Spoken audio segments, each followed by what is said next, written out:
Ja, vielen Dank nochmal, auch an alle, die durchgehalten haben bisher. Dieses Panel ist mir ein besonderes Anliegen, wie ich es ja vorhin schon gesagt habe, weil es jetzt die Möglichkeit gibt, mit direkten Nachfahren zu sprechen. So I'm switching to English now. As I said earlier, it's a privilege for me, and I feel quite honored to have the opportunity to welcome direct descendants of those people we're talking about, or we've been talking about the whole day, onto the stage. So I would like to ask to come up to the stage Anael, Gerald, Moshi, Meli. He's a direct descendant of Mangi Meli, and he's been looking for quite some time for the head of his great-grandfather. He is also here to convey the restitution demands of the descendants of people whose remains rest in German collections. And he's been selected actually by the affected families and representatives of the affected communities to represent their interests in Germany at today's symposium and other events. So welcome, Anael, Moshi.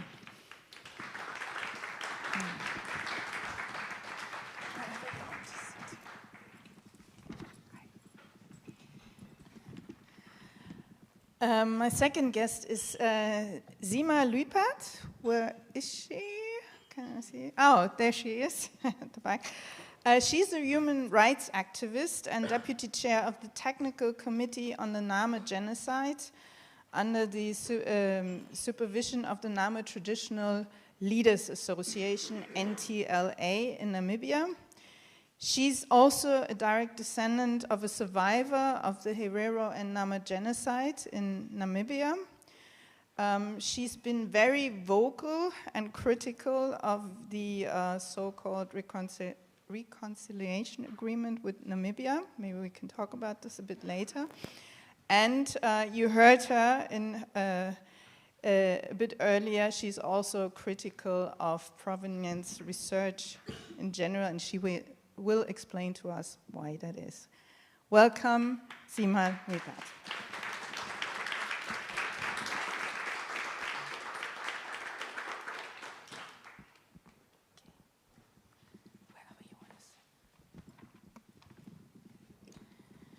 My third guest, I can't see him yet, is he there? Oh, there he is. My third guest is Khalid Salewa, who's joining us from Tanzania, and he is a descendant of Mangi Ngalami, who was also an advisor for Mangi Meli, who was killed with him on the same day, on the 2nd of March in 1900. And he's also a representative of affected communities, and he's also the one of the people who actually gave his DNA for testing. I heard. I hope that's correct. Well, you can actually explain it. It's not? Okay, then I have wrong information, sorry. But we're very happy to welcome you to our panel. Welcome. And last but not least, Joseph Mselle. He is, and I hope I get that correct, he's the chief in charge of the Kilimanjaro-Region, and he's the personal secretary of the chairperson of the Chiefs Union Tanzania. Is that correct? Okay. Well, I have more to say about you, but you can, yeah, you can see already. He's been in contact with the Tanzanian government already on that subject, and I would like to know a bit more about this. And he's also, as I read, and I hope this is correct, the founder of the Swahili Marathon Tanzania. Yes. Is that correct? Yes. And the reason I mention it, I will explain a bit later. So welcome, Joseph. Thank you.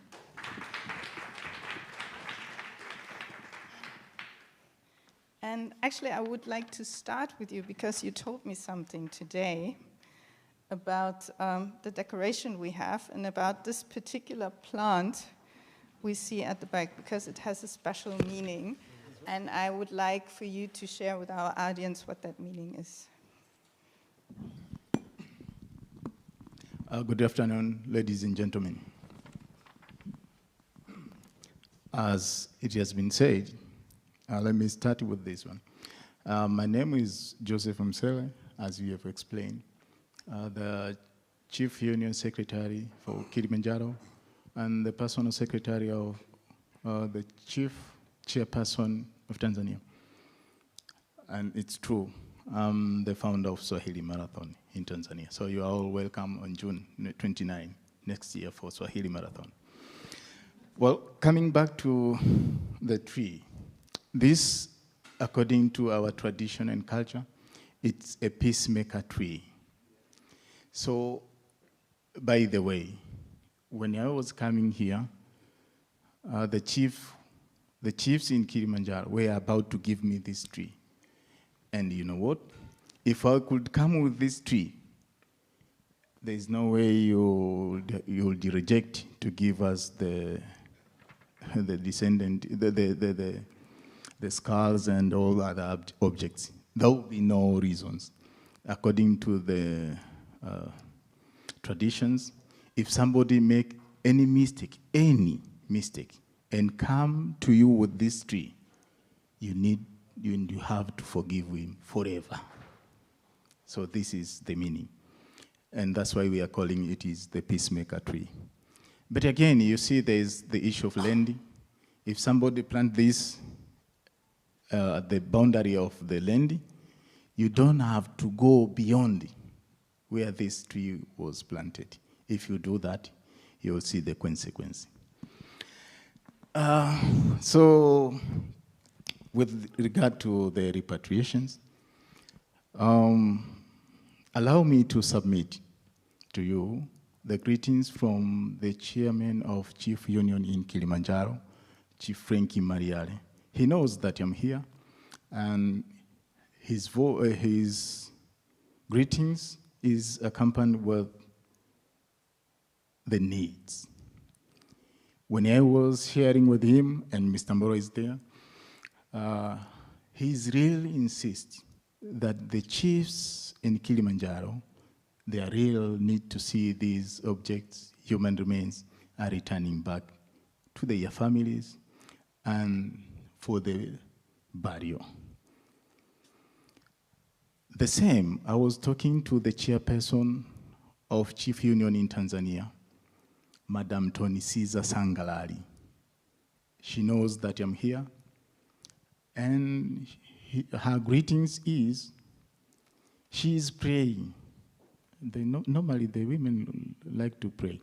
So she's praying that one day she will be there in the airport receiving these human remains for the people of Tanzania and Africa for the burial ceremonies.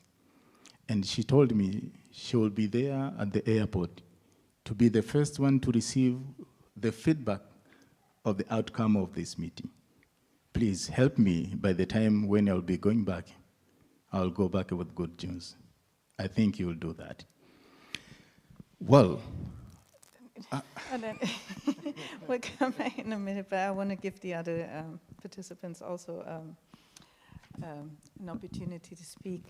Anael, we spoke last night. So you are actually a direct descendant of Meli, and as Mboro also said, you've been also looking for quite some time for the remains of your grandfather. So what is your intention, or what are your demands here to come here to the German government or to the institutions? Good evening, ladies and gentlemen. My name is Anael Gerald Moshi Meli. I'm also a direct descendant of Mangi Meli. Some of you know Mr. Isaria Meli. You have been in touch with. He is my grandpa, and also he's the one who raised me from very little. He's like father to me also. the issue about remains and Mangi Meli and the history is what has been in my mind since I was young, because that is the songs of the house. Every day you sit with the grandpa, the issue of that. I have not seen my grandfather with another passion apart from restoration of the remains. I truly mean it when I tell you that I have not. It's more about, I'm more above 30 now years. It's more about 30 years. I was just hearing the same thing every day. So for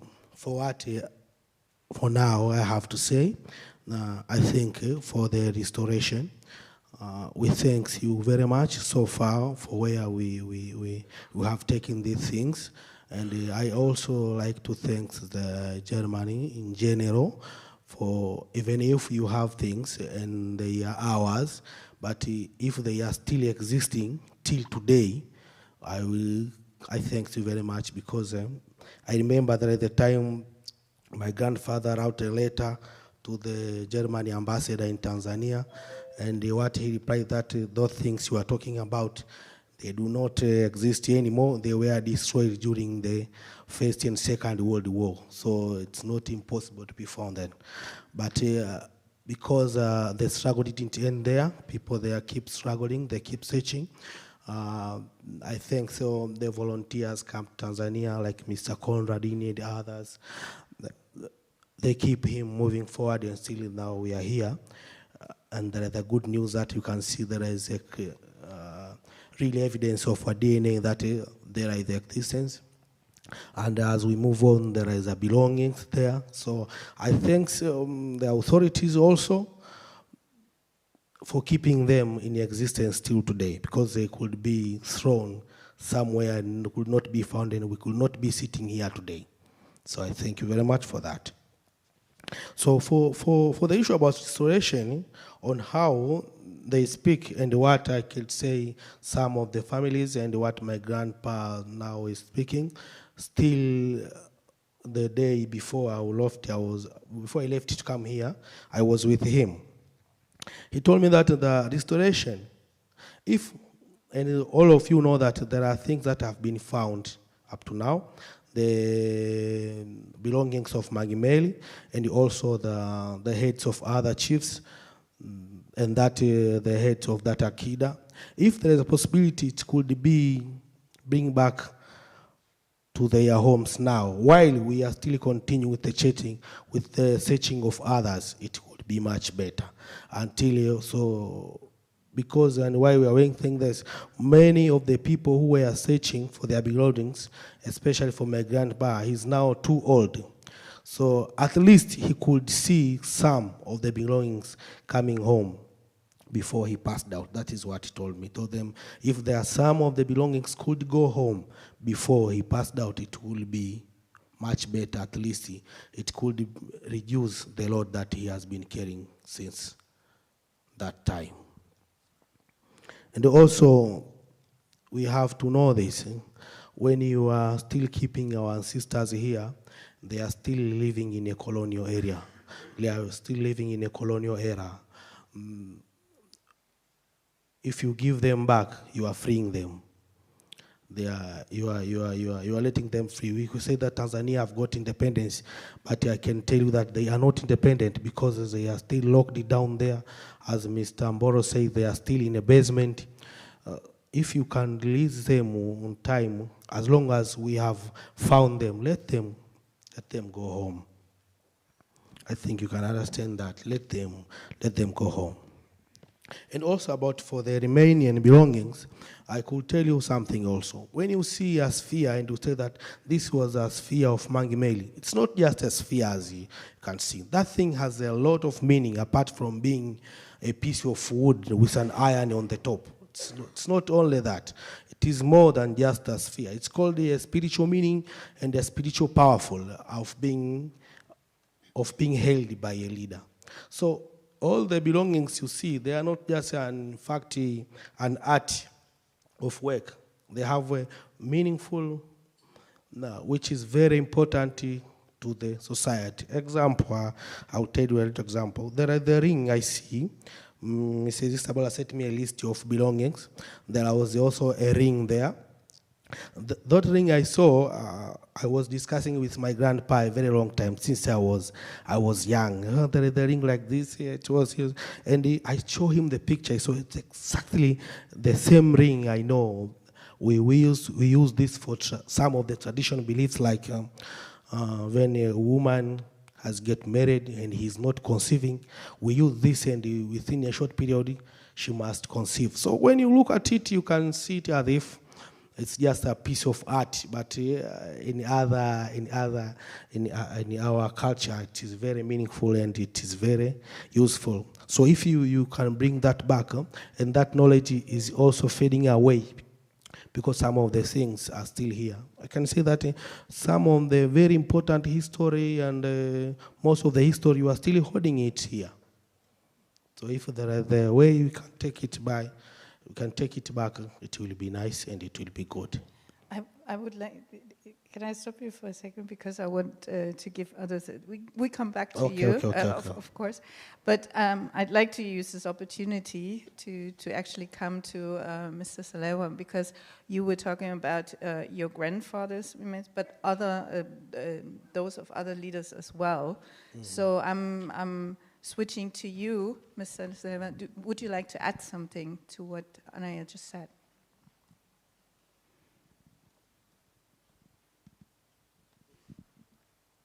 Oh, we can't hear you. Can you switch on your microphone? Is it on?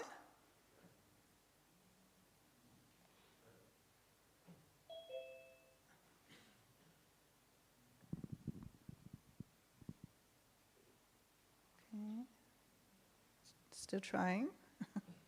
Hello. Yes, now we can hear you. Yeah, great.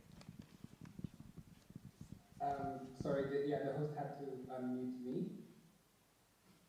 My name is Khalid, and thank you so much for the opportunity to speak and to add to the conversation about the tragedy that happened on the 2nd of March, 1900. Just wanted to clarify a few bits. My great-great-grandfather, Mangi Ngalami, was not an advisor to Meli. He was his own Mangi. He just so happened to be executed with 19 other leaders and noblemen on the same day. And also, I was not, unfortunately, the one that had my DNA taken. It was actually another uncle of mine that was the one that had his DNA taken.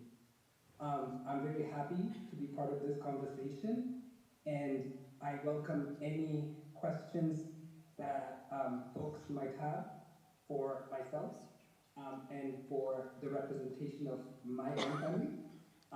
And I'm looking forward to hearing from you guys, and thank you so much for the opportunity. So, coming to you, Sima Luipert. As I mentioned before, you've been very critical of provenience research in general, and you voiced it already earlier on. You yourself are a descendant of a survivor of the Nama and Herero genocide in Namibia, and you have been very, very active for many, many years. And as I said, also very critical of the reconciliation agreement. But first of all, can you explore a bit more why you question the need for provenance research? Yeah, thank you. Before I come to that, to the answer of that question, which is really, my answer is, I'm not going to complicate my answer. I'm just going to give it as it is. It's well appreciated. I needed to get this off my chest because I was listening to the previous discussion, and I sat there in the corner feeling increasingly annoyed, almost and tense, to the point where I started feeling that I'm getting a headache and that there is a knot starting to form in my stomach. And you know, usually with these discussions around coming to terms, as Germany calls it, I find that term so interesting because, you know, it comes in all German literature. You find this term, coming to terms with the colonial past. And this term is so ill-defined, like nobody knows exactly what it means, to the point that it is almost starting to feel hollow. And so when we use this, regurgitate this fancy language, I try to make the story very personal and try to listen to my body and to my thoughts. And what came to my mind is that I think it is important for the German audience to try to understand and have empathy on the effect and the impact that discussions like this have on us as descendants. Because I think in these kind of discussions, we come together to have a symposium which is such an academic process where scholars and people try to, you know, make sense of things, and we often forget the emotions that are involved in those kind of discussions and the kind of effect that those emotions have on many of us, to the point where I had to go outside so that I could stop myself from shedding a tear. And I think I want to mention that because I want us to be mindful of just how difficult it is to actually be sitting here right now, and even if you don't sit here, to be sitting in an audience or even to read a book about how others interpret what it is that you might feel. That is a comment that I wanted to make. Thank you. It's very important. Thank you.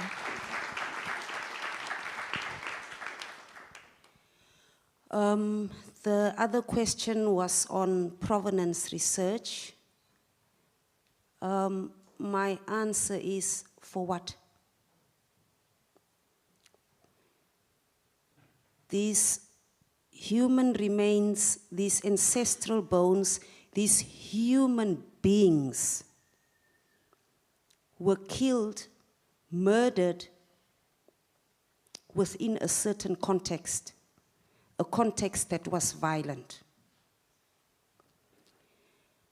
And they were brought here to Germany for a very specific racist undertaking to be done research on for racist purposes. What research are you still doing on them? If you know, if these institutions know that these are family members of Nama people who are in Betani, why don't you give it back to the Nama people in Betani? What kind of provenance, what is provenance, what is the meaning of the word? I don't even think that German researchers understand the meaning of provenance, and therefore I don't see any reason. And I've even never seen the results of this research.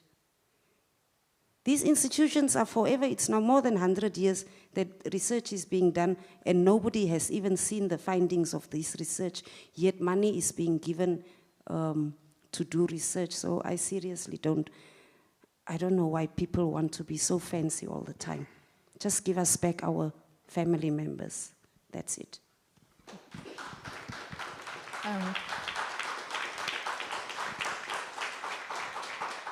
Let me just quickly address Khalid Salewa, because I saw you nodding when, when Sima was speaking. So you agree with that viewpoint? Can't.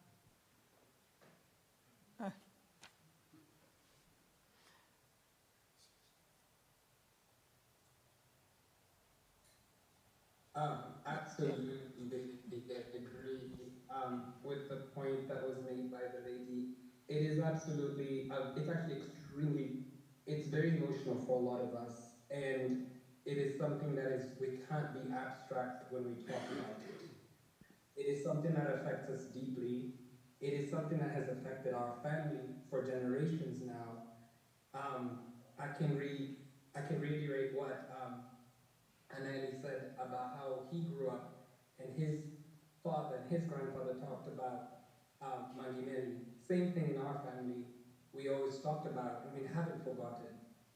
And this is very much a personal experience for us and a very emotional one. And sometimes I'm lost for words. So I'm also curious. Our family, as a representative of my own family, we are still curious about what the research was about. We have never been given answers. They asked me, as because I'm a historian, they asked me about it, and I don't even have answers for that. And so I can absolutely understand what the Nama people have experienced and are experiencing, the generational trauma. Yeah, I absolutely agree. Yeah, that's why I was nodding.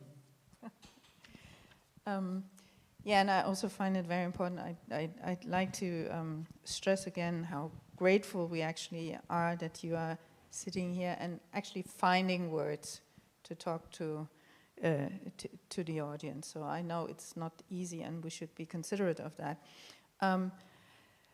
You would, when we were talking earlier, and you said also there is a certain urgency in the repatriation. And you explained to me why there is an urgency, because there is a simple fact that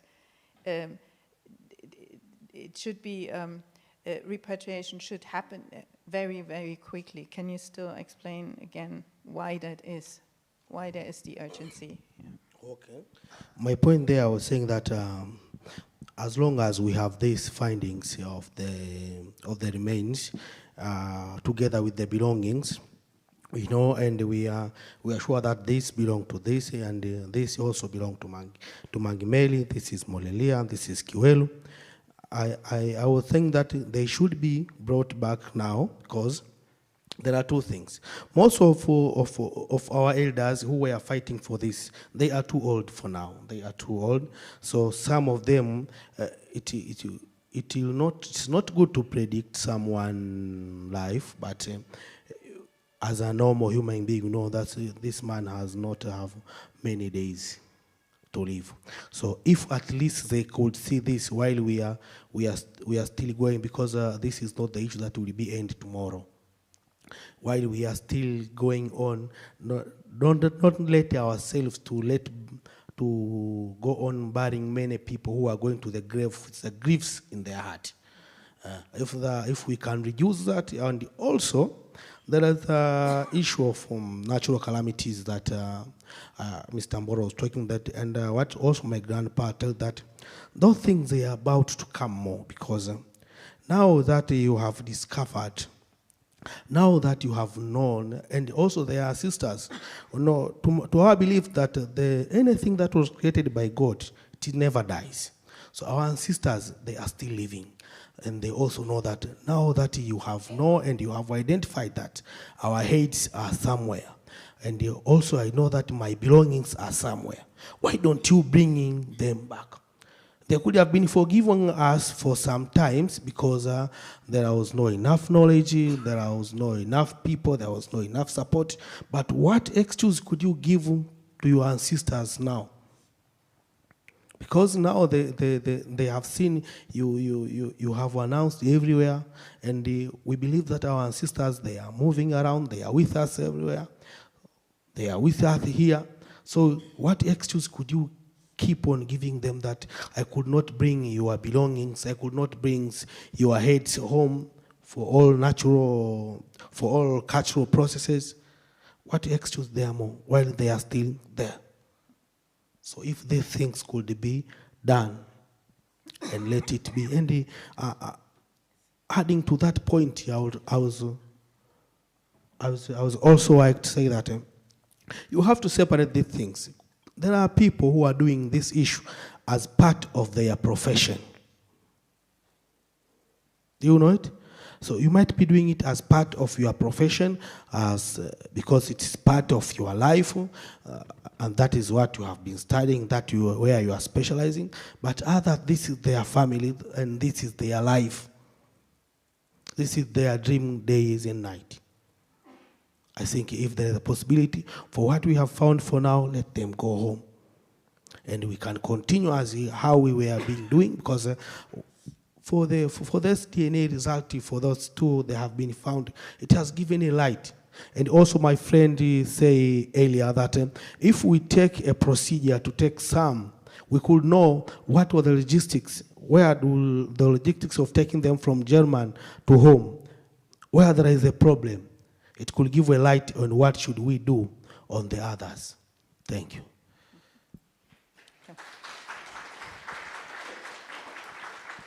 But speaking of urgency, of course there's a need to involve other agents that, first and foremost, the government. I'm coming to you, Joseph.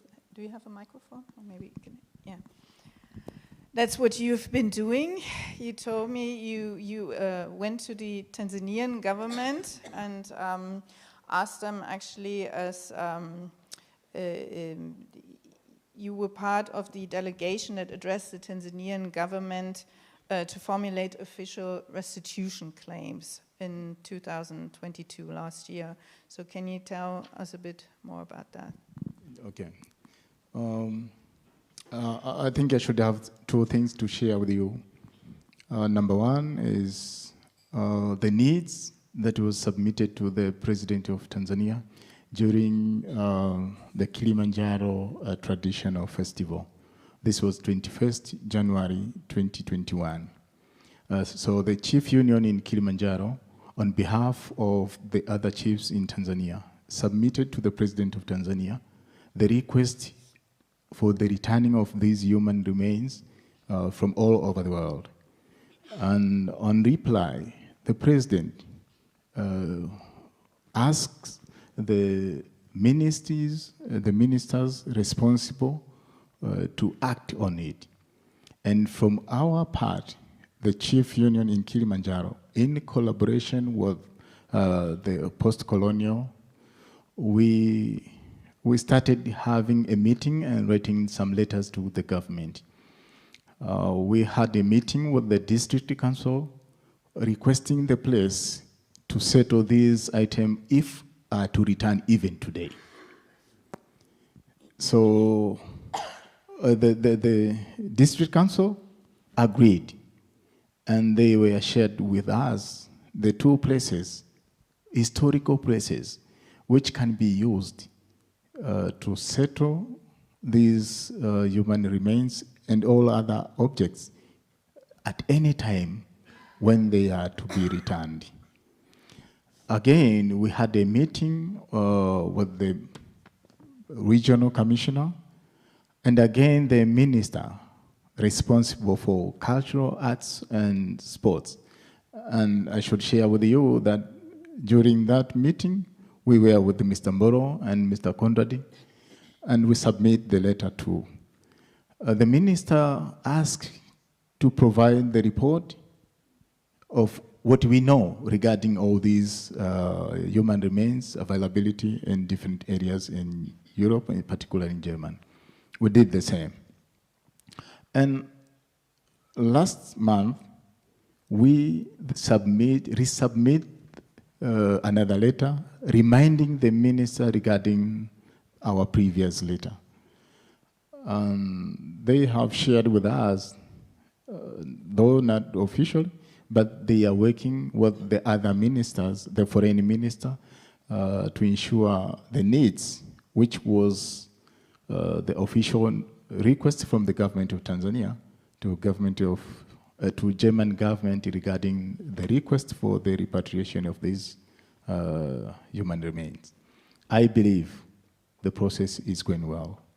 But again, I do have the suggestion that we are here together. And I have attended some of the workshops like this. I submit to you, if applicable, at least today, we launch a specific date through which we will be using as a repatriation date every year until we finish. I'm sure these objects, human remains and the like, they were not taken on one day. They were taken on years and years. If that is the case, in the known, I shared with you, they were taken because they were in need. And now, the need has turned back to the Africa. Since the need has turned, let us start repatriating them immediately. I have shared, we have the places to settle them. We have the evidence that the descendant, the community, are not stable. And the tension in the community is very high. I think if we will agree that we should have a specific date through which every year we'll be repatriating whatever are available and ready to be departed. And from my suggestion, after the colonial, among of the African leader who had been working with other leaders in Africa, struggling for independence, is the late Mwalimu Julius Kambarage Nyerere. Now, if you agree with me, I suggest his birth date, which is 13th April, to be repatriation date every year. I'm saying so because he's taking his time and life struggling for the independence of the African countries. Just to acknowledge his effort, we can use that day as the repatriation day. And maybe that can be every day, every year, as we remember his birthday, then we return. And on start, I propose if we can start next year, April 13th, to return the human remains, those has been tested, the DNA has proved to be scientifically relating to these families in Africa. Have you provided this suggestion to the Tanzanian government? It is now that is coming on my mind and I've submitted here. So it's actually a premiere today. That's why I'm asking if we are together through this workshop, you will agree with me that we take it as a proposed date for repatriation of this and share to both government of ours. Yeah. It's a great suggestion. However, if we talk about repatriation, we also have to talk about restitution. And you cannot actually divide the one from the other. So during his recent visit to Tanzania, our German President Frank-Walter Steinmeier, he actually apologized for atrocities, but he never mentioned any word of, he mentioned repatriation of a particular skull, but he never mentioned restitution. So is repatriation enough, or should there be more? Well, if you were listening to me by the time when I was starting, saying whatever I was speaking, I said, I had a conversation with both chiefs, religious, and some of the members of the parliament. And what they are saying, and ask me to share, is the repatriations, which will include what we call the, is it the reimbursement? Yeah. Restitution.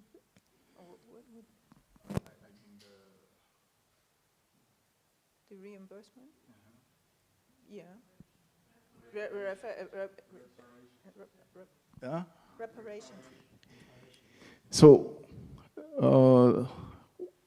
what is needed is this human domain to be returned back, the compensations for the descendant, and on sharing this, sometimes when you talk of compensation, it's click hardly to many, but there's no way we can compensate the human being. There's no way. That we should agree. But there's different ways of just acknowledging and creating the attachment between the community. So in the repatriations, there should be, in the process, there should be meeting in between the stakeholders, including the family, whom their grandfather were taken, were hanged. And there should be the compensations for the community, and which might be in terms of the schools, the hospitals, just to acknowledge. And there should be a traditional compensation, which will come after the negotiations and discussion in between the clan, the tribe, a particular tribe, after the conversations. Yeah. I'm asking that because we already have a reconciliation agreement, which also includes reparations. Not a very good one, in your opinion. And may I quote something from an interview I read with you, Sima Luipert, where you talked about the reconciliation agreement with, between the German and the Namibian government. You said, I quote, "I think in the agreement, Germany also has violated or failed to comply with international standards of reparations or gross violations. Justice and reconciliation require truth-telling, which is not there yet. It requires accountability, and Germany hasn't taken any. Reparations include restitution, it includes rehabilitation, it includes the satisfaction of the parties that are involved, and none of this has happened." So my question actually is, why is that form of agreement cannot be a precedent for other agreements that can possibly be done in the future? Because reconciliation and reconstruction for what? If you talk about reconciliation, then you are reconciling with somebody you had something friendly in common, and so therefore you are seeking for forgiveness from the other party with which you had a very good relationship, because you want to restore that relationship. Now, the German Reich at the time and the German government now, at this time, never had any good relationship. So I don't know what we have to reconcile about. I think also what has happened in the case of Namibia is that repatriation has become a way of getting rid of German guilt, rather than dealing with the context within which our cultural heritage, including ancestral remains, were taken. So it is a way of trying to rub under the carpet or sweep under the carpet the colonial context and the violence with which this came. It is trying to bury that history. I cannot reconcile with somebody if that person and I haven't sat together to find the truth. There must be truth-telling. And you must be able to listen to my truth, because you have your interpretation of your truth. I have not been given, or the Nama people have never been given by a single German politician or a diplomat to tell their truth. So I don't exactly know with whom the German government is reconciling, because they certainly had no discussion with us. Also, what we have seen, and then another thing that is interesting about this reconciliation agreement is that this compensation comes as a form of development aid. Development aid is not reparation. Development aid, and it was very interesting how Mr. Steinmeier said it.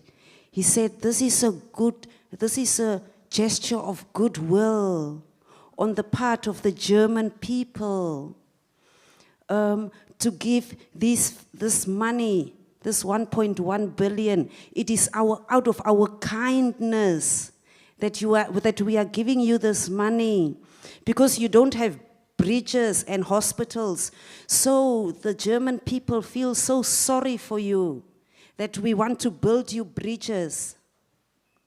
That is what the agreement is saying. That is the most violent, most patronizing, most disrespectful, most traumatic statement a head of state could ever give to the same people, the same government, German government, has traumatized so violently and taken its citizens, German citizens, to Great Namakwa land and to Overherero land, and killed them to the extent of extermination, committing a crime against humanity, and then you have the audacity to come and tell me that you have a kind heart so that you can build me a bridge. That is nonsense.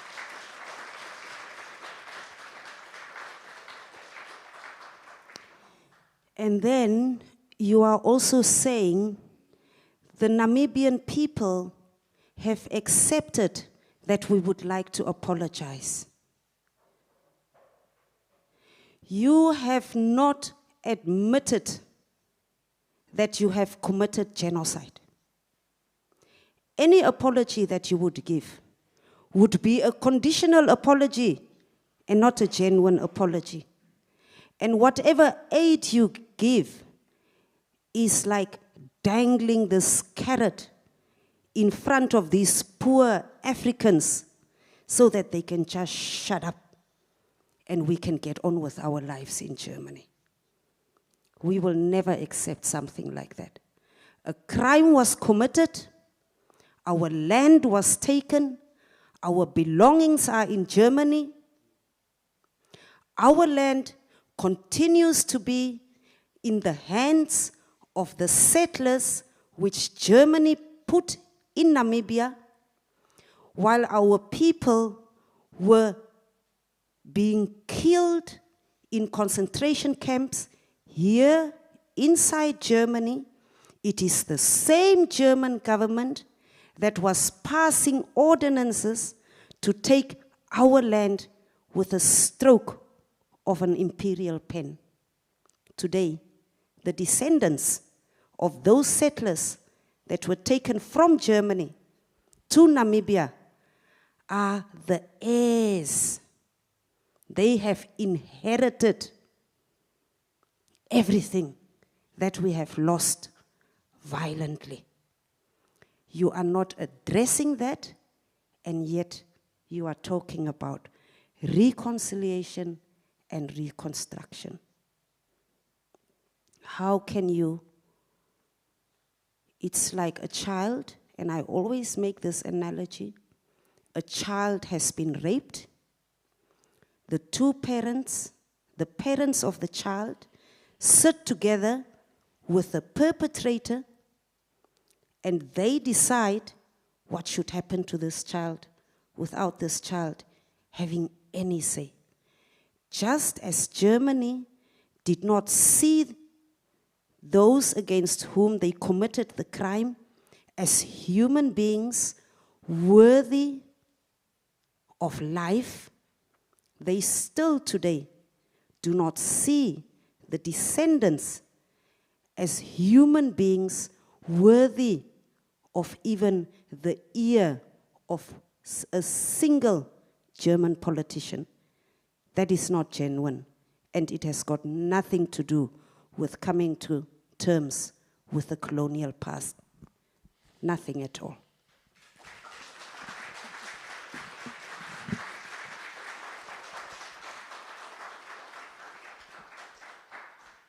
So hearing the strong words of Sima Luipert, what do you say should not just the Tanzanian government, but also the descendants of people murdered and taken away? What should their position be when you compare it to the Namibian situation?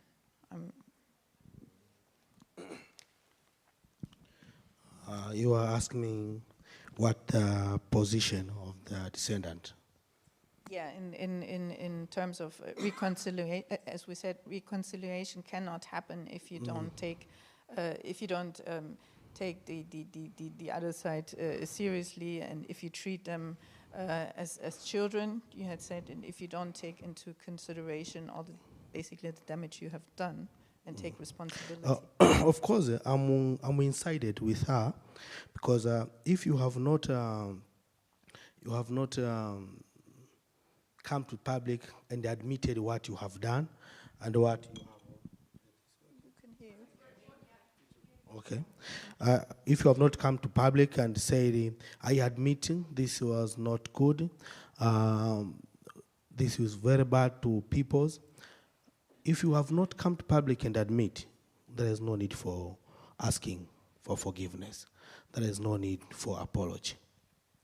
Because back to my time, as history says, one of the things that take Chaga people more than 100 steps backward is that they murdered their leaders.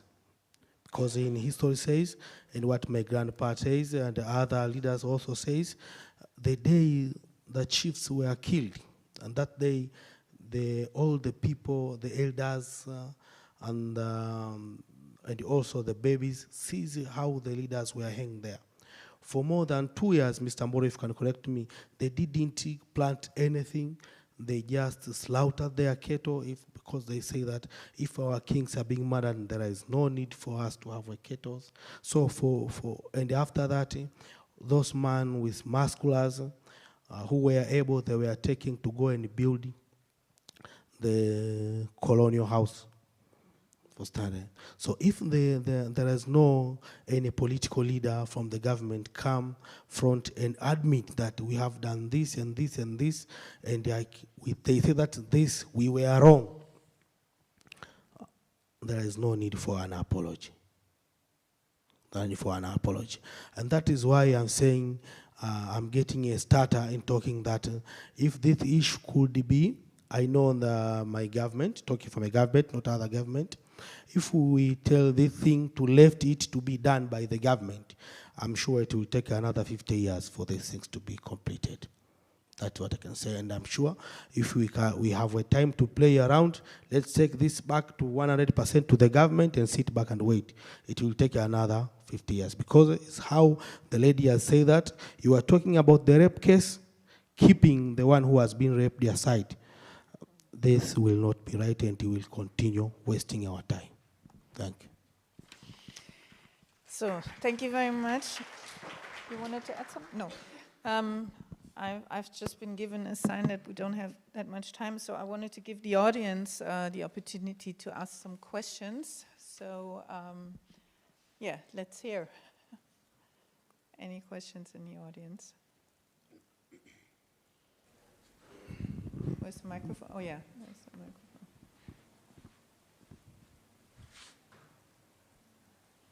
Okay. Yeah? You want to ask?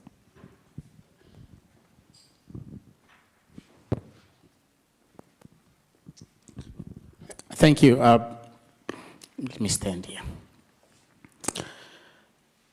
When we talk of restitution and reparation, and when we talk of the two governments, and I love the analog my sister just gave, it's real telling all. And actually, that's exactly what is happening. And if we continue hiding behind those political doors, nothing is going to happen. And we really commend the works that the organizers of this workshop are doing. And we will really want it to continue and make some noise, that at least if you make some noise from this side, there's at least 70 to 80% chances that the German government will listen. I was talking to some colleagues and say, okay, what if we say now we are going to push that we have these remains here, they need to go back home, we need to observe some human principles. The German government, I'm sure, they will listen, and they will bypass the geopolitical issues. They will not say, let's sit down and wait to hear what Tanzanians are saying. They may say that, but it won't take 2 or 3 days, then they will say, okay, fine, we are allowing that one to go. But again, is it suffice to the people who were traumatized, the people who were affected? Anael said, and it is true, and I beg those who are visiting Kilimanjaro, they will testify to this. Nothing. And they will tell you, I mean, the elders, Mzemboro, you can justify this. And they were straight to that. If our elders, if our leaders are gone, who are we? And that's why some of the fellow statement with the king, those, if you have killed the king, kill me, and here I am. And most of them were shot. Yes, they killed the king, and then they said, okay, fine. If you have killed the king, there's no point for me to leave. The Germans will shoot you. And there's no record. But we know that's what happened. And then it goes back to the generations. Why are you going to the farm? There's no point. There's no life. And it is still there today.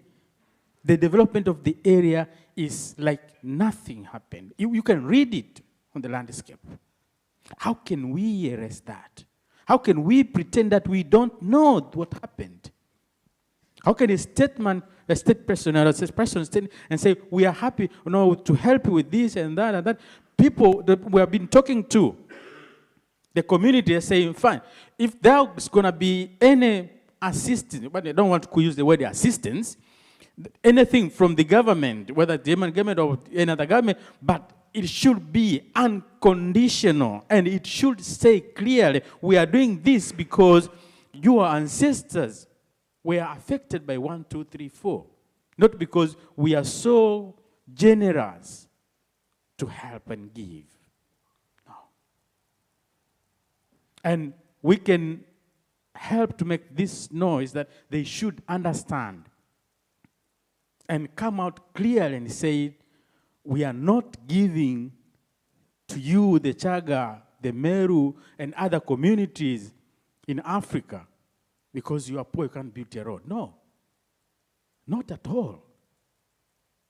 If you had given us a chance, if you didn't traumatize us, we were doing it. There are a lot of things that we did, and they testify to that. Look at the works of art that were there. And we ended up looting them and put them here. When you look at those works of art, what do you see? Do you see just an object? No, we don't see an object. We see the community.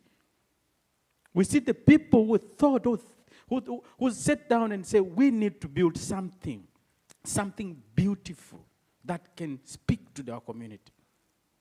And I normally tell my students that, and the looters are like, wow, this is beautiful, this is marvelous.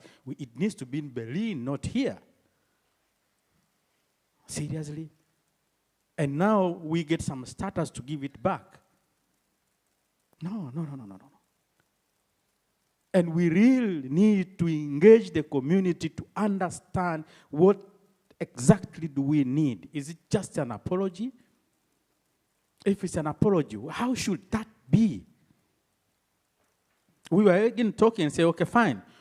It's not you who did it, it's not us, but our grandfathers. We now understand. But we now want to sit down. Can we have a leveled ground and talk together? Okay. Thank you. I can see a hand from my colleague. Thank you, Professor Silayo. I have seen another question over there. Yeah? Oh, Khalid. Sorry, I let him answer first and then we take the next question. Yes, please.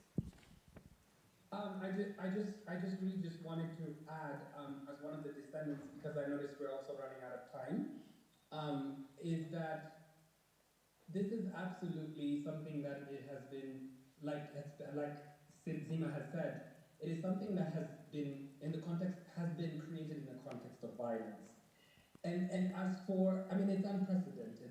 It's something in human history that hasn't happened, where the conquered are now trying to have a moral authority on how this discussion, how this narrative will be played out.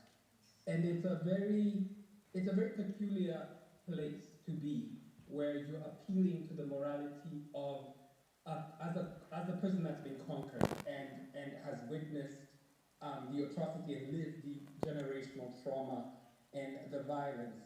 And I just wanted to reiterate this to just the audience and to the community in Germany, is to remember this is a very peculiar time in history in terms of the colonized are not trying to appeal to the morality.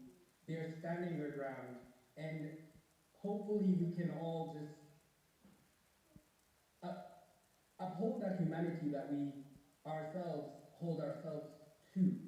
And I believe that Germany can do better and really do the right thing. And I'm so happy to be living in a time where I can actually say that it's been 123 years since the murder of my ancestor. And I never thought this day will come. And I know for the hundreds of Ngalami's descendants who have supported in having me speak to you are all in hopes that we will find him, and also in hope that this is something that we have to remind, especially when we were talking about the role of government and diplomacy and politics, is to remind us that the core of all this a huge aspect of family, of community, and I think that focus should never be forgotten. That it's still in living memory of a lot of our eldest people in my own clan, and that is kind of the point I really wanted to drive home for the opportunity that I've gotten to zoom all the way from Tanzania, just to point out that is what my clan has wanted me to say. Thank you. Thank you.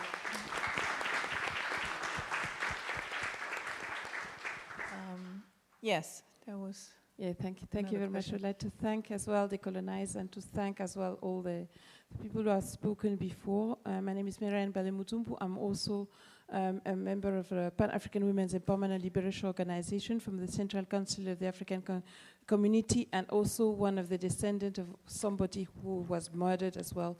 This is Ngosodin, who was also under the serving King Douala Mangabel. With our sister, we were talking as well about Neanda, the great queen warrior who fought against Cecile of Rhodes. And that brings me to one point. I think we have to join hands as descendants. We are all descendants of someone. We have to join hands, because it's not only for our ancestors to go back, but to be rehabilitated. So we have the rehabilitation that is also part of it, and also they should not come alone, but with all the attributes of power and the spiritual attribute that they sometimes had when they were brought when they were killed and brought to, or massacred and brought to Germany. So this is one fight. And also we would like, with my sister Sima as well, to underline the gender dimension of what happened. Because the majority of the time we speak of kings and all the women, babies, girls that were murdered and have no, and sometimes they have been brought here, we don't know. There should be research in it as well, and first of all, they should be honored. And being honored means that there's no way you should have a 7 days visa to come to Germany and inquire about your own. You need also to have, because, I mean, if you see Germany, when the people come from anywhere and say we are our ancestors, the ancestors of our ancestors were German, they're given the German citizenship. So why is it for people who are being raped and then the descendants come and they need to apply for visa and are denied the visa, they should be given the citizenship as the other people. And the third thing is also rematriation, because I think it's important to talk about rematriation, because in matriation you have, I thank our elder Mboro first to ask me to say something, and second to re-explain the meaning of Mafa. When you have rematriation, it means you change the matrix. You change the matrix of power, you change the definition, you shift as well the control. So we need very much rematriation, and especially as we're entering the last year of UN Decade for people of African descent.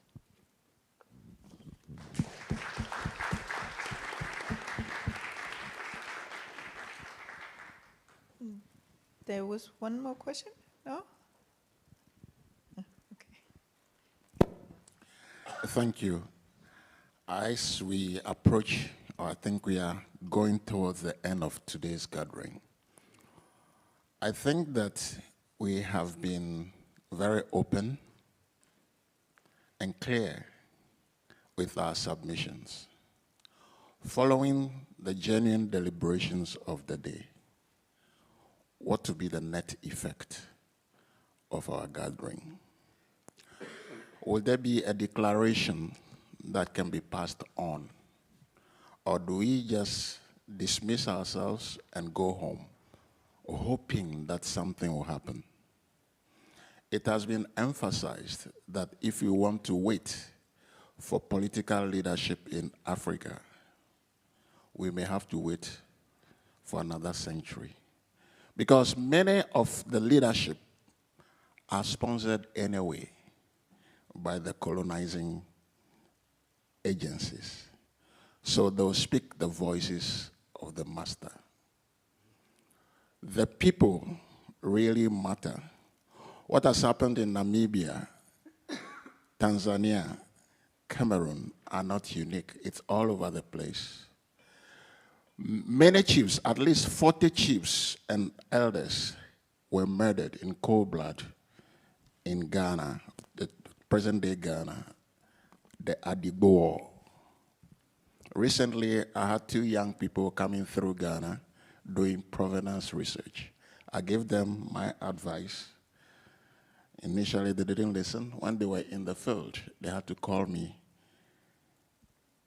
to advise on what the next step should be. It happened in Togo. In Kpando, the chief was exiled to Cameroon. Ever since, there has not been any peace in Kpando. Any chief that was installed died.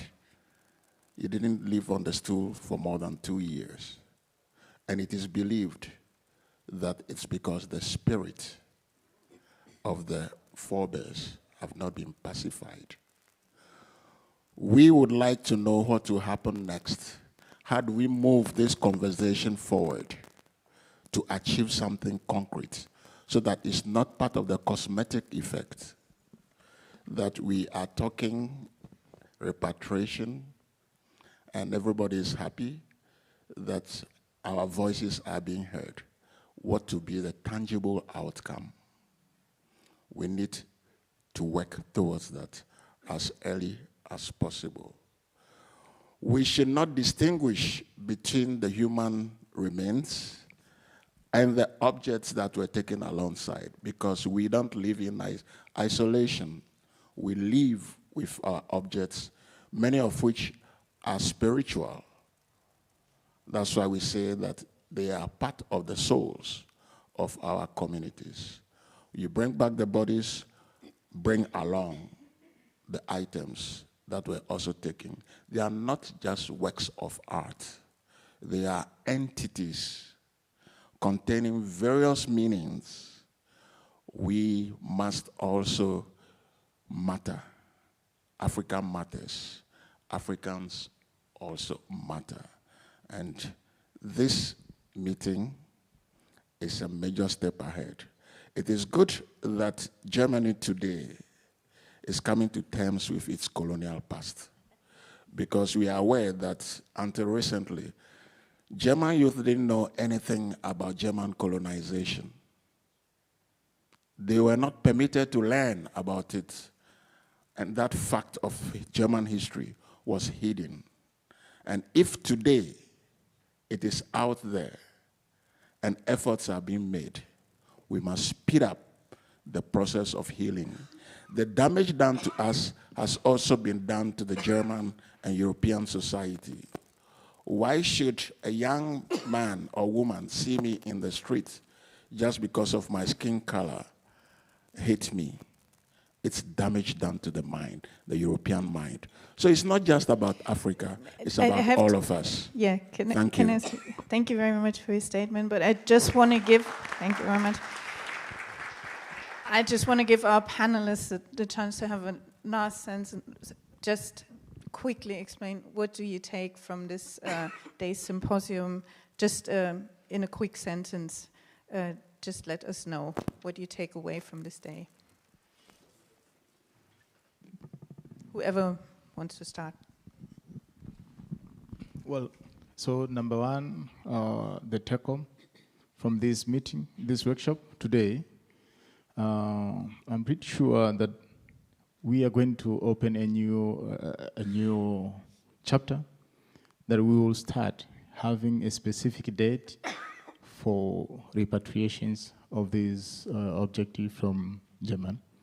That's number one. And number two, involvement of the community, a full involvement of the community in the process. And number three is to increase the awareness to both the community and the politicians, the decision makers, through our government, to ensure that this process is taking place immediately. Thank you. Thank you. Khalid, you want to continue? Yes.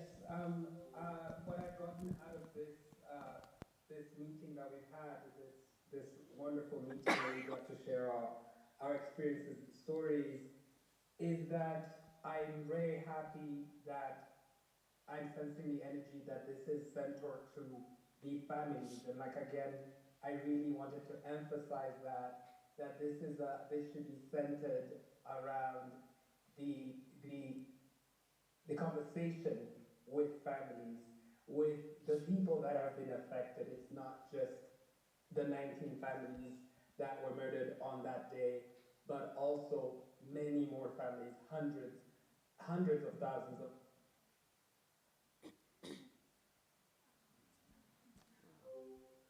Unfortunately, we lost Khalid. Oh, no, it's back. That is something that can help us move forward. Maybe you should switch off the camera. We can still hear you. No, unfortunately, he can't. Well, maybe you would like to continue. Maybe he comes back and he can finish. Okay, to my point of view, as I look on these matters, I think this matter is still very fresh. I think it's like we are starting.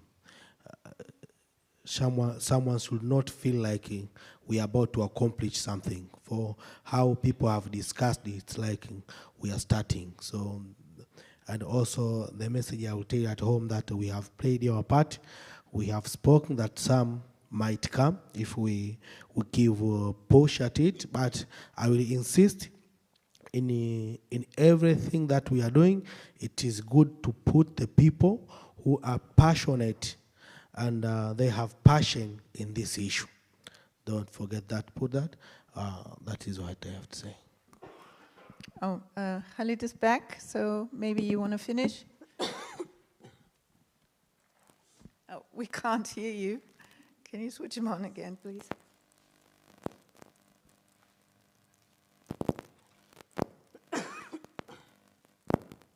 You want to try again? We still can't hear. Can you hear me now? Yes. Oh, my apologies. Someone called me on my phone, so that's what happened. But I wanted to just again thank everyone for the opportunity. My point prior was definitely the centering of what happened, centering the history and the context of what that violence did to us at that time and how it's had generational effects. And also in terms of the way forward is definitely focusing on what the needs are of the community. I don't have a speech prepared. I did not have something scripted. I am speaking, this is just raw. This is how I speak. This is what's coming into my head, and this is expression of someone that is a descendant of someone that was murdered. And it's all coming from a place of this is what our family needs. I couldn't care less about the political and the pageantry. So for me, it's definitely that should be the conversation, regardless of what government position is. And I think that conversation about how things need to be brought back and at what time and at what date, I think that's a conversation that needs to happen with families first, especially here in Tanzania, before that can be announced to everyone. I believe that is important because it not only shows that there is respect, and that also shows that there is common courtesy, and also the needs of the people that are directly affected with the colonialism at that point are also taken into consideration. I'd like to say my thanks again, and I wish everyone well. Thank you.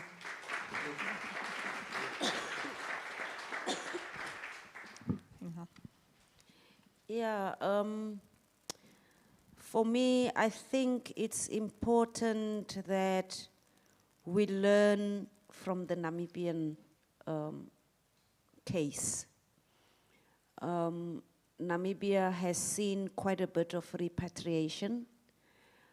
In that process, we have also seen that repatriation, as I've already said, has got this undertone, at least in our experience, has got this undertone of white or European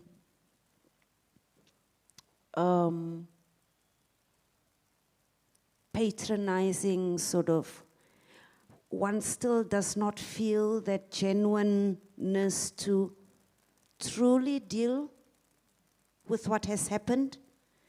And even in the way that the repatriation took place, it's coming from the one basement and just dumping it in the next basement.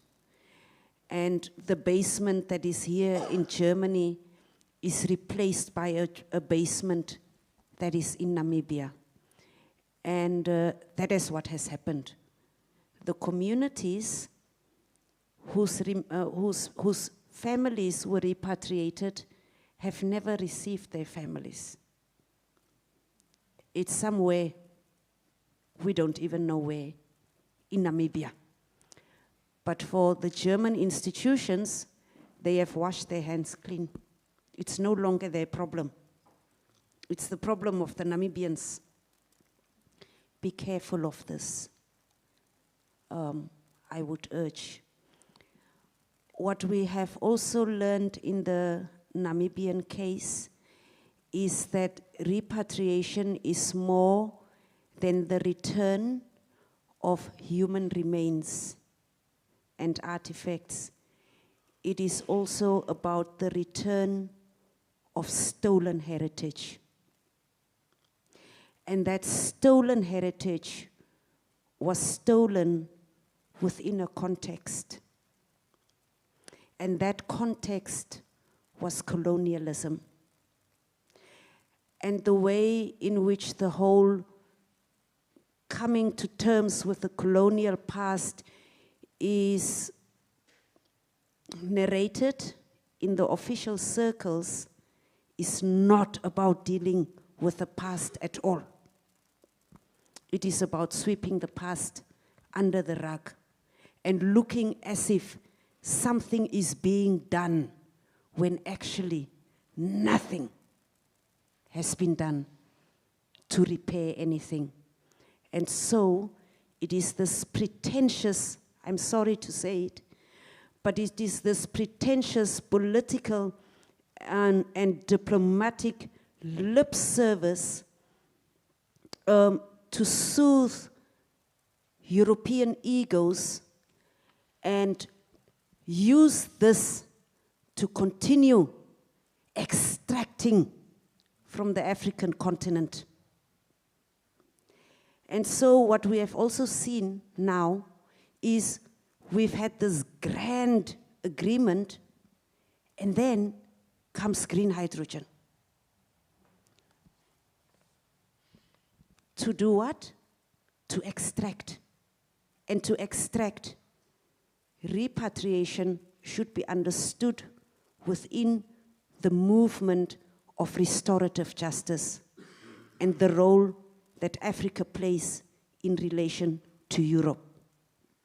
And what kind of relationship continues to be between these two parties, and how there seems to be this continuation and reproduction of colonialism.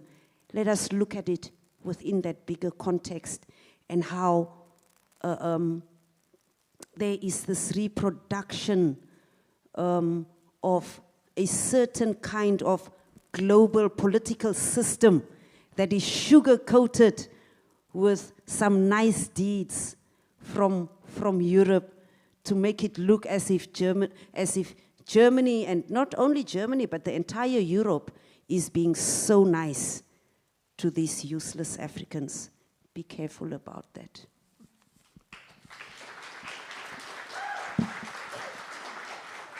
Well, that's a strong closing statement. We definitely will be careful of it. And I can only thank the participants of this panel. It was a great honor and a great pleasure. Thank you very much, Sina Luipert. Khalid Salewa, I don't know if he's still with us here. Oh, okay. Anael, Moshi, Meli, and Joseph Mselle, thank you very much for your thoughts, for your experience, for your anger, and for your continued engagement in getting justice done. Thank you very much.